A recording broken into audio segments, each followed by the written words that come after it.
Now, after 3 months of talks, South Korea and the United States have officially reached an agreement in principle on the terms of amending their free trade agreement. Both sides have expressed satisfaction with the concessions they squeezed out of each other. Kim Hyesung reports.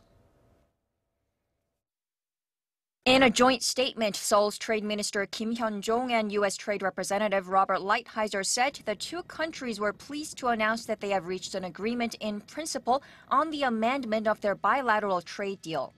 The statement released Wednesday night local time said the agreement addresses issues on investment, tariffs, automobiles, customs, and trade remedies.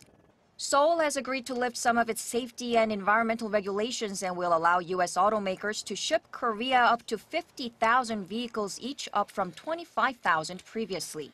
Tariffs imposed on Korean pickup trucks exported to the U.S. will be extended by 20 years to 2041.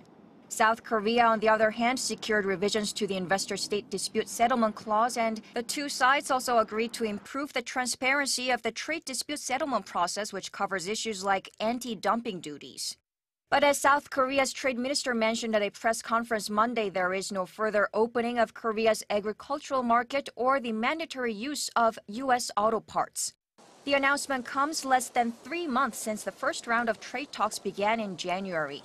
In the joint statement, Seoul and Washington said the agreement represents an important progress in improving Korea-U.S. trade and economic relations based on their strong and enduring security relationship.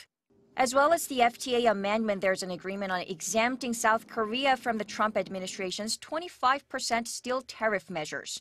In exchange, South Korea's quota will be set at 2.68 million tons of steel exports a year, or 70% of its average annual shipments to the U.S. between 2015 to 2017.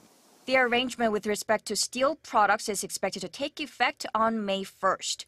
Working-level officials are ironing out the details so that Seoul and Washington can finalize their amendments to the 6-year-old trade deal soon, which are subject to domestic procedures in both countries before the provisions can be brought into force.